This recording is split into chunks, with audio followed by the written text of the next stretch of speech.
welcome in. It is fun day, Friday, right? We've got ourselves a game one in the books here in the NBA Finals. Game two will take place in August. We're looking forward to that moment because it feels like we might actually be in August before we get a game two. But a lot can happen between this Sunday and today. We'll try to make some heads and tails of what we just witnessed and what does it all mean moving forward. And we'll do it, of course, with one of the best here at WagerTalk as we welcome back in Teddy Covers in the house, ready to go here on this NBA Friday. And Teddy, it was, I don't want to say a shock what we've got. I mean, most people kind of thought there was a sharp square divide in game one. A lot of the public said, no way.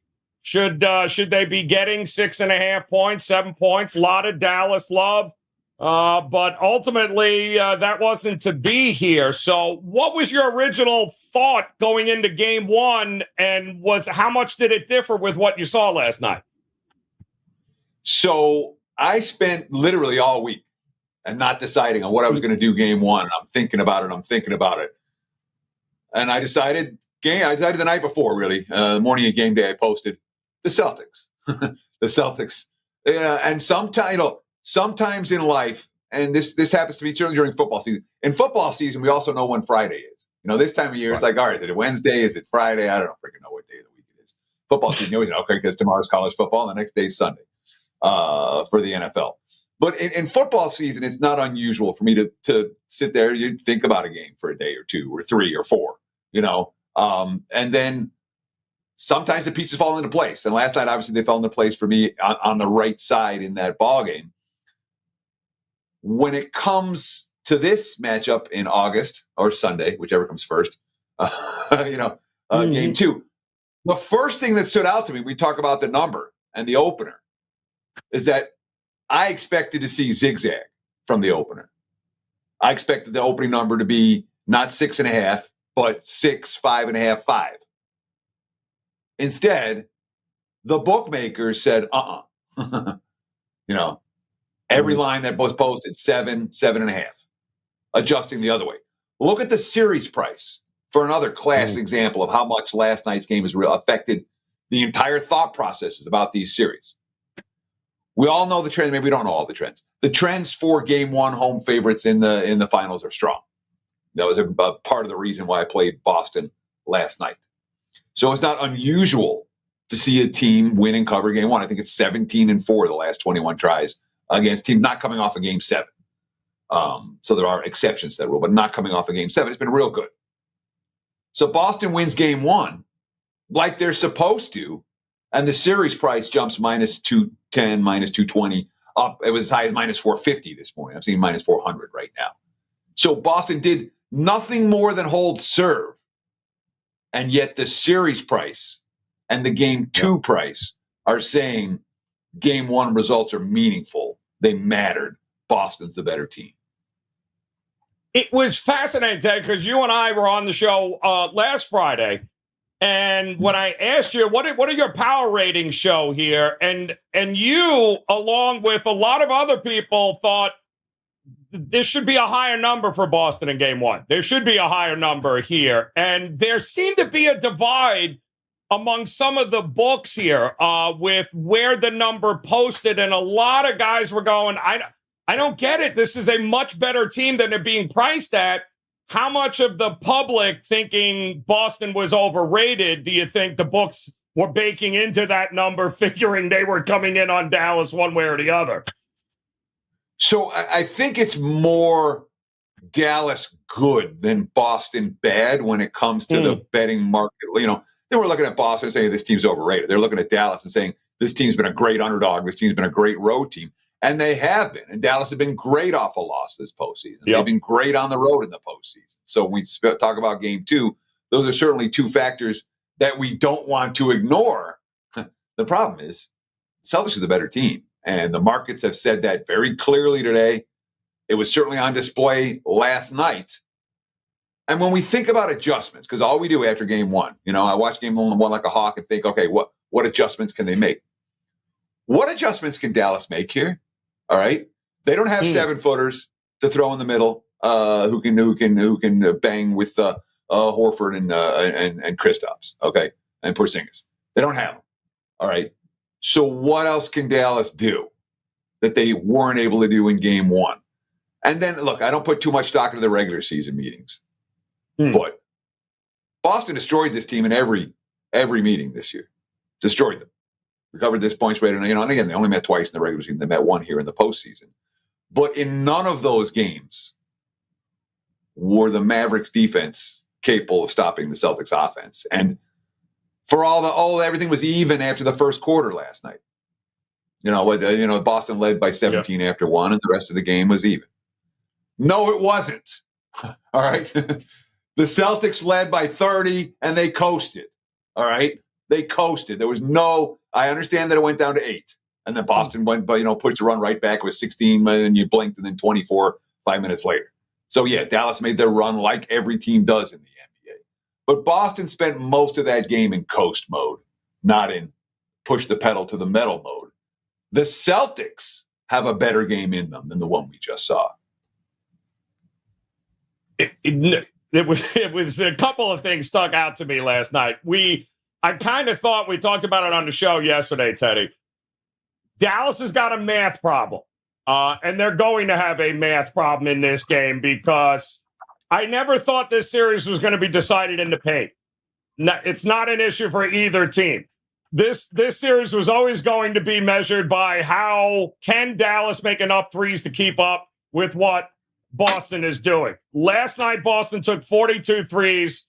Dallas took 27. It was a 27-13 difference at the break. And again, they didn't shoot out of their mind, Teddy. They shot about season average last night, but nothing was extraordinary about what they did from three. Dallas has got a math problem. I don't. To your point, what can they do differently? Well, obviously, listen, Kyrie's going to play better. The shot variance across the board going to even out when it's all said and done. It felt like Jason Kidd didn't have them prepared for what they saw last night. There wasn't a whole lot of adjustments when they needed there to be. But I think this is all going to come down to, can they do enough to limit and get Boston off the threes? Can Boston miss enough in order to give Dallas an opportunity to get in there? But to me, three is more than two. And if you don't make your share of them, this series is over rather quickly, Ted. So Dallas in the regular season, I believe, I'm trying to remember the number, that they took more corner threes or they made more corner threes than any team in the NBA. That was their MO. All right. You break down opponents in the paint and you kick out your 3-point shooters in the corner, and your 3-point shooters drain them. And that was what the Mavericks, the success they had. Against Boston, that's a problem because Boston defended the corner three better than any team in the league in the regular season. And boy, they defended it pretty well last night. All right. So when we start to think, okay, what are the adjustments the Mavs can make? Again, Dallas has to hit threes in this series, right? But when I say like it was Boston didn't even play their best game, the Celtics played a really good defensive game last night. All right. But offensively, they have a much better game in them than the one we saw. There was a night where they were draining threes. Pritchard was throwing bricks up all night. It wasn't like Tatum went off last night. All right. What Boston did, they took the momentum of the crowd, they took the momentum of the open, and they blew open the game early, and the rest of the game was largely garbage time. And again, Dallas made their run, but from a statistical standpoint, I'm throwing a lot of that game out. All right. Right. What I saw was the matchups that are problematic for Dallas. Now, the Mavericks as a team last night, of all the stats, this is the one that stood out to me the most. They had 9 assists as a team for the game. That's less than Luka averages. All right. Some of that is missing shots. Some of that is Boston's defense. A lot of that is potentially matchup problems that are going to be here again in game number 2. Because when we look at Dallas's offense, it's all from the 2 guards. All right. Boston, Drew Holiday, you think he matters, Yes. Derek White defensively matters. 2 all-NBA defensive players at the guard positions for Boston, a 7-footer behind them. These are problems for Dallas, and they're problems that aren't going to be solved by looking at a little bit of film. So it's funny because we were talking off air. I'm like, I don't know exactly how I'm going to play this. I don't know what I'm going to do exactly game 2, and I'm going to think about it and all this. And sometimes it helps me to talk things out. The spot says Dallas, but I really think I'm looking for reasons to bet on Boston in this series more than I'm looking for reasons to bet on the Mavericks. Well, it's so funny because everything Dallas feels like they did to get to the finals, Teddy, you can pretty much throw it out the window because it was amazing what Boston did. Boston said, you are not lobbing the damn ball in the paint, Luka. No matter what you do, it's not happening. So all of those lobs that they destroyed Minnesota with and that they've been dominating throughout the playoffs, out. And mostly because, Teddy, defensively, they don't have to double team. They don't have to send a million guys to Doncic. It's one-on-one. And Doncic looked like a fish out of water early, like he didn't know what to do. He kept waiting for guys to be wide open because of the collapsing on him when he got into the paint, and it wasn't there. And he just ended up, and you mentioned the 9 assists. Well, a lot of that had to do with the fact that they really weren't, all those shots that had been open prior. Luka's going to get his 30 a game no matter what. But the problem comes in is when Luka gets those 10, 11 assists and generates more points for Dallas with other guys. None of that was there. And I think we're going to learn whether or not Jason Kidd is as good a coach as we may have thought he was heading into this thing. And sometimes teams are just better. But he just looks like they were not prepared for what Mazzulla and that defense pulled out there yesterday. They really did look surprised a lot. And I was surprised by how I don't know what they thought. It wasn't like they hadn't played this team before, but it just like they were going same old, and were shocked that Boston was like, yeah, no, not on our court. It seemed a little strange to me early on in that game. So that was a home court that meant something last night. That place was absolutely electric. We've seen Dallas perform extraordinarily well on the road this postseason. Obviously, the closeout game at Minnesota, they won, in fact, 3 times at Minnesota in that series. They won twice at OKC. They won twice against the Clippers. And here's the fun one for you. Dallas did lose back-to-back games at the end of the regular season when they were resting starters. They lost to the Pistons. Then, got that game. They played OKC, and OKC was playing, and they lost by 50. All right, so I'm going to not count that because it was the last 2 games of the regular season, and they weren't playing starters. But you got to go back to the first week of March since Dallas lost 2 in a row. Other than that one stretch in the last 2 games. All right, they've bounced back off of every loss. And bad losses. They lost by double digits to Clips in game 1, bounced back and won that game in game 2. Lost by double digits, lost by the Clips in game 4, won by 30 in game 5 in LA. Lost by 22 in game 2, game 1 in OKC. Came back and won the next one as a dog outright. They lost later on in that series, came on and won by 8 at OKC. Again, as a dog.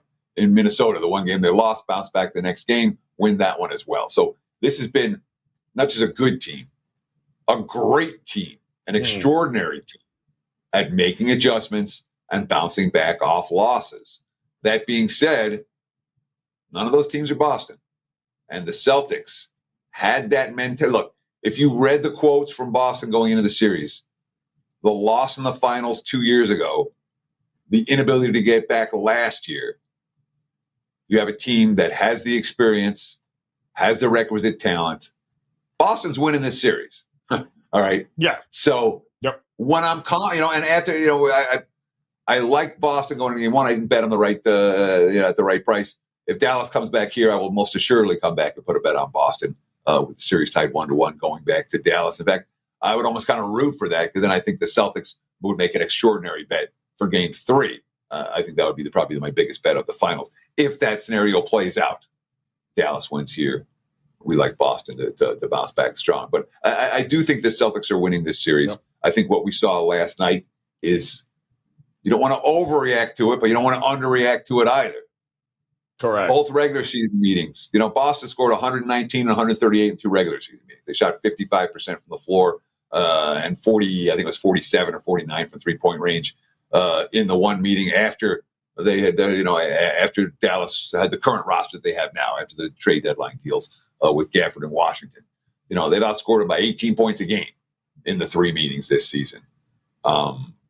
There are problematic matchups for Dallas. Yep. Good, feisty team, but Boston's the team with the championship pedigree, Kyrie or not.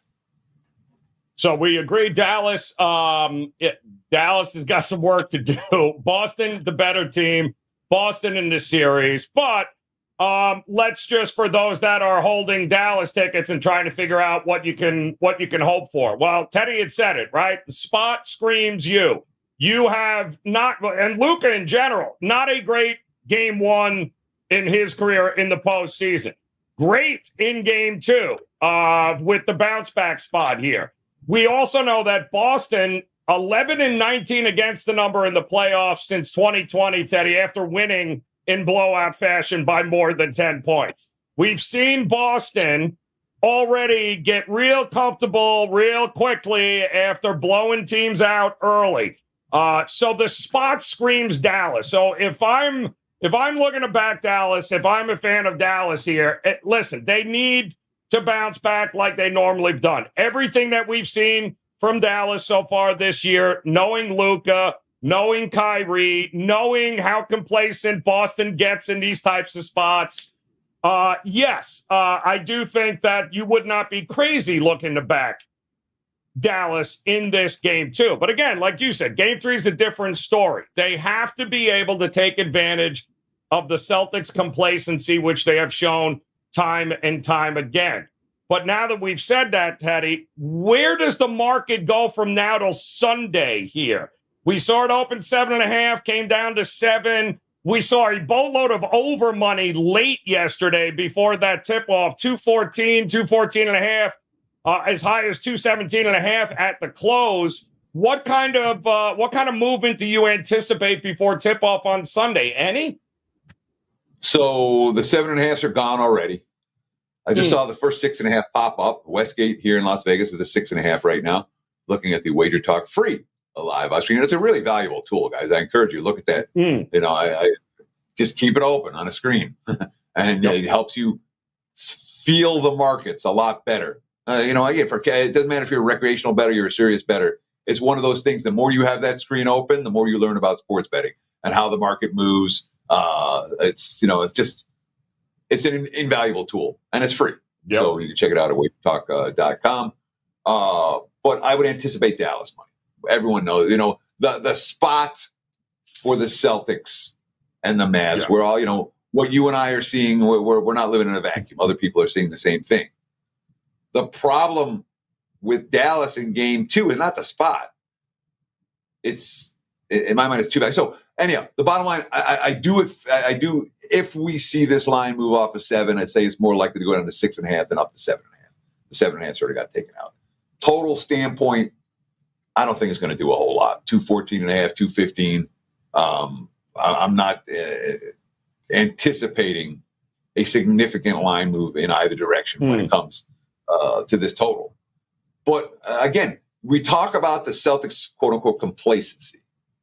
And at times that's been a problem for them. That being said, Boston's played 15 postseason games or 13-2 straight up. All right. So it's not like absolutely they've been routinely flat. And it's not like this is a point spread range where you're comfortable saying, all right, I like the dog, even if they don't win. If I'm playing Dallas plus the points here, a percentage, at least a portion of that wager is going to be on Dallas on the money line. For sure, because I'm not, you don't want to ask them, hang around but did lose. So at least a piece of that would be Dallas at the plus price. But the matchups aren't going anywhere. And Boston's quotes coming into the finals were, we learned from last time. They won game 1 last time. And then got swept the rest of the games in the series. Got bounced out pretty, it wasn't pretty for them. It was 5 or 6. I forget. I remember they won game 1. I know that for sure. Let me look that up. But it's a Celtics team that feels more mature now. I'm not anticipating any exhale games from Boston. Certainly not up 1-0. And if you're going to make a case for Dallas, the case got to be Dallas is going to play better, because I don't think Boston's going to play a whole lot worse. Again, defensively, the Celtics played great in game 1. Offensively, they're okay. They have a better offensive game in them than what we just saw. So I don't see a huge drop off from the Celtics are going to, this is a game where the Celtics are going to play worse. If the Mavs are going to win and or cover, it's going to be because Dallas does something better, not because Boston's 100 times worse.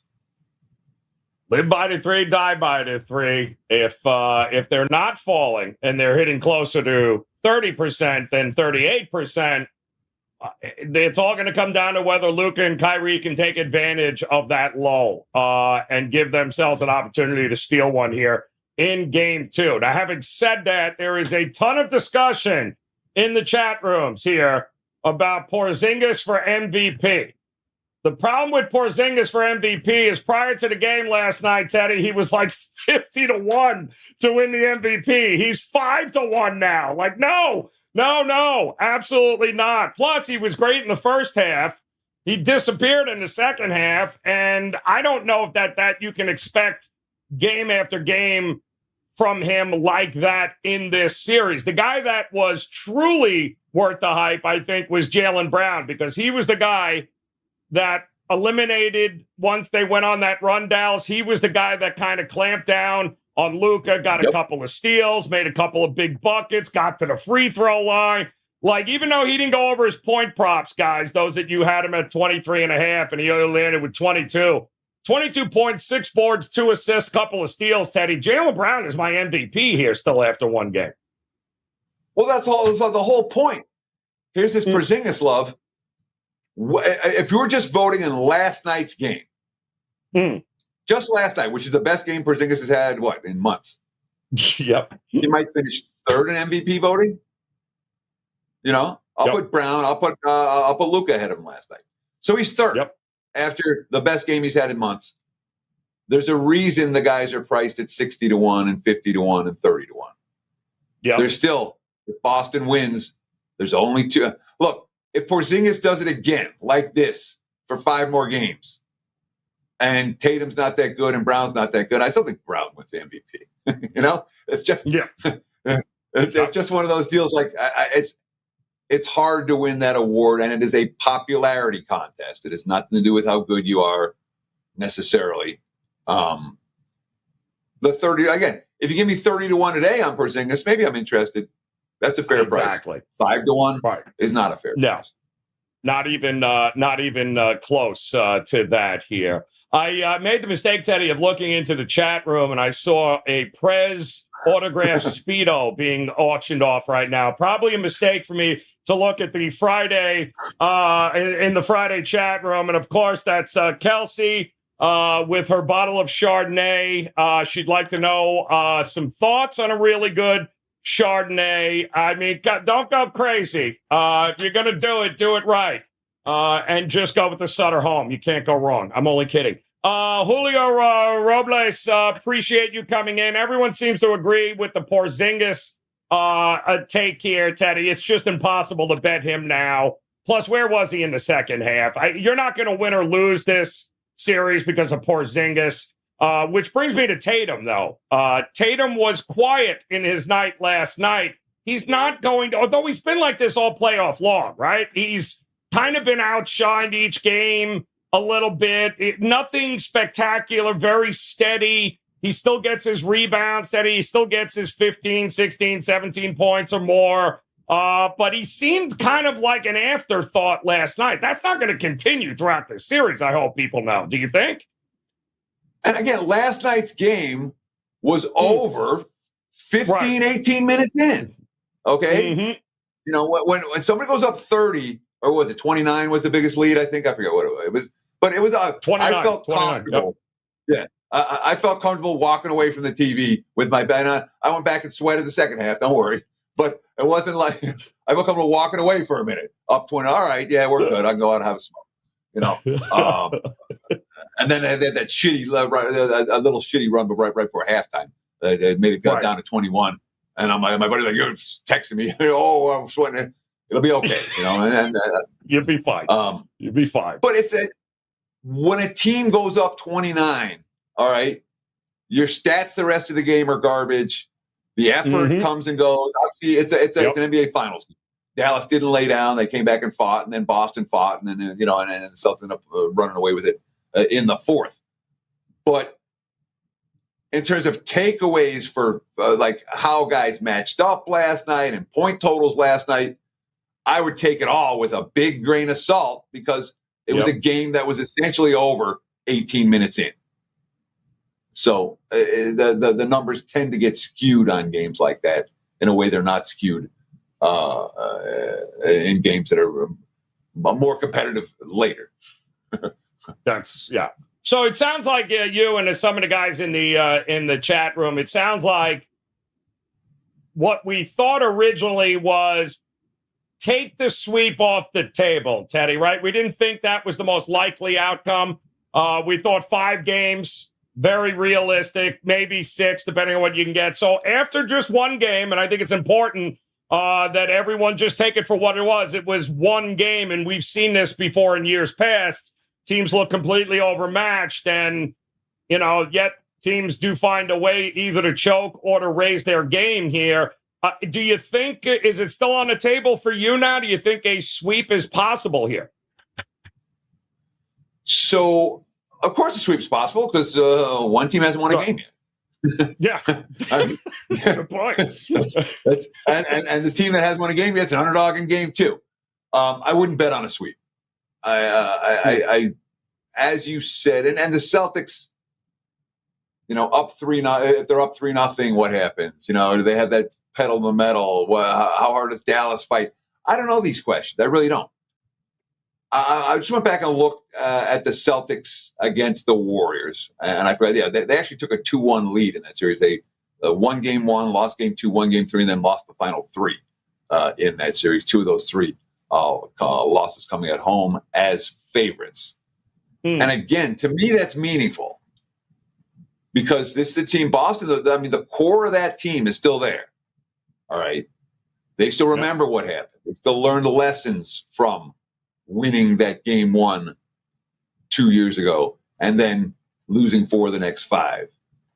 So in terms of the ability to keep the pedal pushed to the metal, I would expect the Celtics to be better at that this finals than the last finals. And again, Boston's 13-2 straight up this postseason. All right.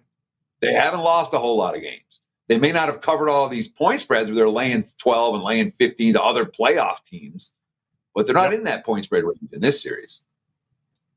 Yep. It was about as impressive a showing as you are going to get there. Some not impressive showings there, Teddy. What problem with Dallas is their third best player in the playoffs had 5 fouls before we blinked an eye and no points. And he very much looked like a rookie last night, Derek Lively. Did he not there, Teddy? He was out of position. He was getting boxed out. There was no adjustments to his game. He was getting frustrated. He had the fouls. Unfortunately, if you're a Dallas ticket holder, his ability to mature rather quickly here, Teddy, and make some adjustments is going to be paramount for what this team needs to do. You cannot have 4 fouls in 2 quarters, Teddy. You can't. You're too big a part of what this team wants to do. Can he make enough adjustments and grow up quick enough in order to make a difference for Dallas? And it's because Gafford didn't have a single foul in the game, although exactly. he wasn't on the floor all that much. So, speaks to the 2 guys' defense.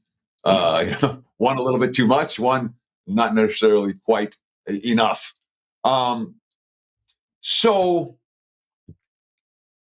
NBA Finals games are often decided by role players. All right. The Daniel Jones, the PJ Washingtons, the Maxi Klebers, the Hardaways, the Powells, the Livelies. These are the guys that in competitive series make all the difference. Someone has a good game, someone hits a big shot, and that flips the needle.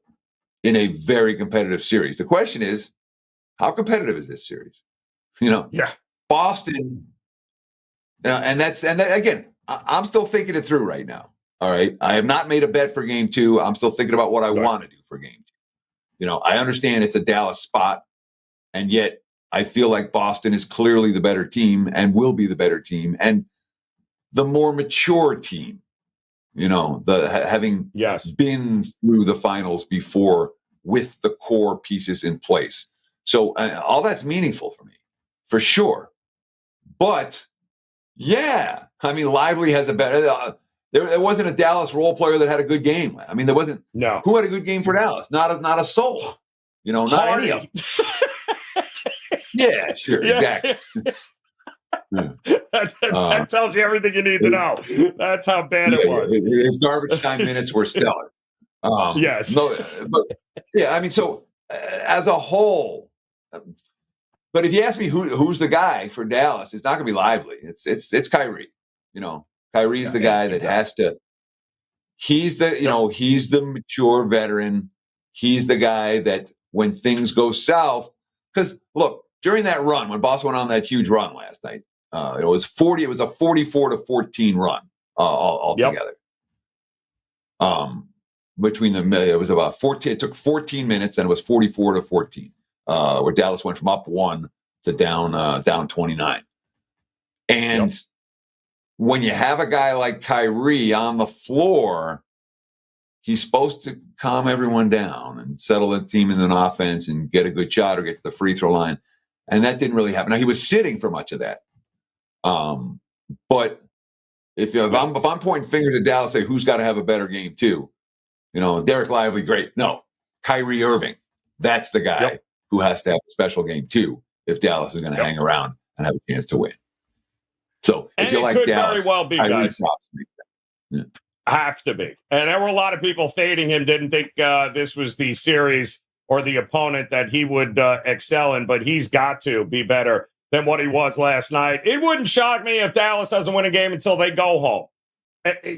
Although they've been tremendous on the road and they've been one of the best teams all playoff long on the road. I mean, Boston winning the first 2 and maybe Dallas getting 1 on the road. If you're looking for it to go in 5, that could very well be where it is. But there is not, and mind you, there's a big difference between winning the game outright or staying within the 7.5 if you're going to back them there. So big difference between that. But if you're looking at the series and thinking 5, yeah, it could very well be Dallas's best chance to steal one will be when they get back home here. But ultimately, locking out between now and Sunday there, Teddy. In the meantime, what do you got rolling over at WagerTalk here tonight? Baseball this weekend? What are you looking at? Yeah, it's worth noting, Dallas here in the postseason, the straight-up winner has covered every point spread except for 1. Ooh. And that was the game 6 against OKC that they won by just a single point. They were laying 3.5. But in every other game, in all 4 series now for the Mavericks, straight up winner equals ATS winner. For tonight, I have a single best bet in MLB action.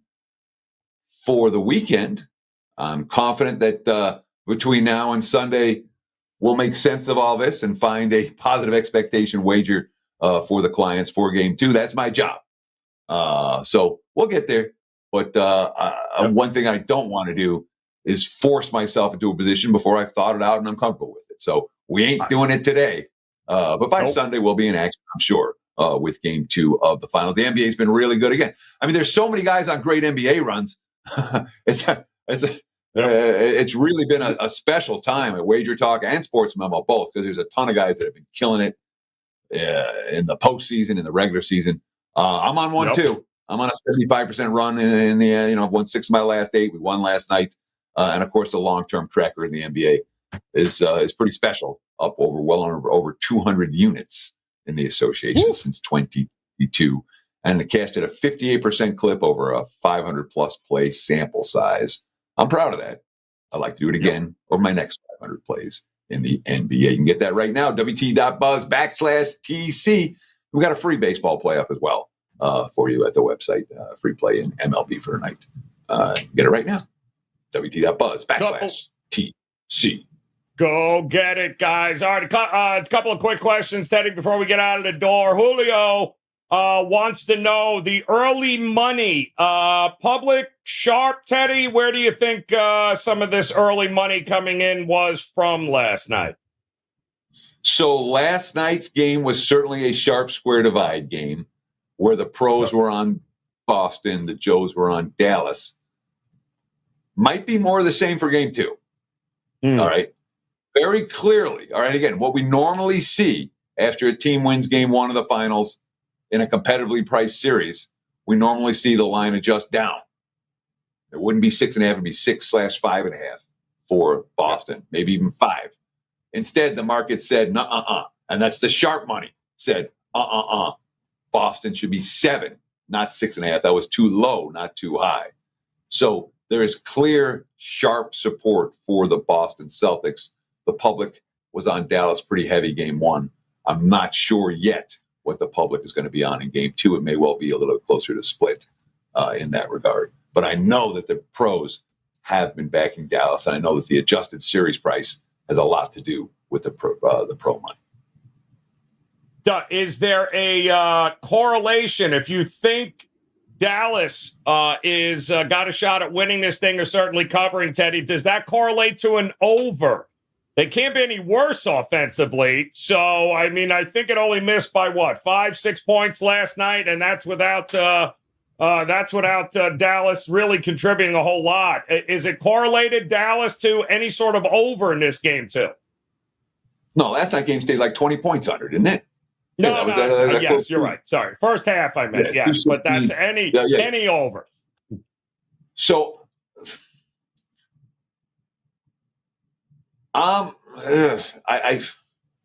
So Dallas doesn't side and total are not a direct correlation in this series. This is not a situation where Dallas wants to play fast and Boston wants to play slow. And if Dallas is going to win and cover, that they have to play fast. The Celtics can't play that way. This isn't that. It's an offensive efficiency versus pace issue for me. All right. Dallas plays both these teams play relatively slow. Dallas plays extremely slow. All right. Defensively, they're both elite. Why are the Mavs here now? They're here because their defense every bit as much as their offense. Certainly the back half of the season, it was all about the Dallas Mavericks defense, their defensive improvement. It made all the difference over the last, post All-Star break. So 2 elite defensive teams and a pace that's not going to be there. Boy, it's hard for me to get the window playing overs, isn't it? Yeah. But I don't think that correlates with any side. And at the same time, the Mavs didn't hit any shots last game. Boston didn't have a particularly good offensive game. So can Dallas hit shots? You bet they can. They're a great offensive team. Didn't play a great game. Boston's defense might be a problem for them throughout the series, but I'm confident that Dallas is a better offensive game in them than the one we just saw. They couldn't be worse. They had 9 assists. That's not Mavericks basketball. So yes, I don't know if I answered the question. Clearly, I'm still thinking about it. I'm still playing it through in my mind. I know if I get involved in the total, it's much more likely to be under than over. It's hard for me to get to the over with 2 teams that play defense and don't play pace. Ironically enough, Celtics team total exactly what it was last night, 110.5, which is right around what it was most of the week. The Mavericks team total has actually come down, obviously, 103.5. So the market has come down on the Dallas side. Pretty much status quo for the Celtics as far as their team total goes and the amount of points, but it's still hovering around 214.5. It'll be interesting to see what we get a little bit closer to tip-off on Sunday. But do not forget, we'll be back again tomorrow. Last call, 11 a.m. Eastern time. We'll have much more on this game. Don't forget the NHL, the puck drops, game 1 of the Stanley Cup Finals. I may or may not be in attendance. I don't know yet, but you might catch a post or 2 for me in that game. And I know Julio or I believe the question in the chat room, and I think you answered it, Teddy, was what do I think about the Panthers here? I think the same things that Teddy talked about with the Celtics being the experienced, all business, This is not the Celtics of old. I think that's exactly what you're getting from the Panthers this year, having gone back for the second year in a row. Everything this team has done has been with purpose this year. Just look at the celebration when they closed out the Rangers versus what Edmonton did. You'd have thought Edmonton actually won something, but they won the chance to come and get the snot beat out of them by the Florida Panthers. That's what they won. 11 a.m. Eastern, and Kelsey, the place we're going to go drink tonight.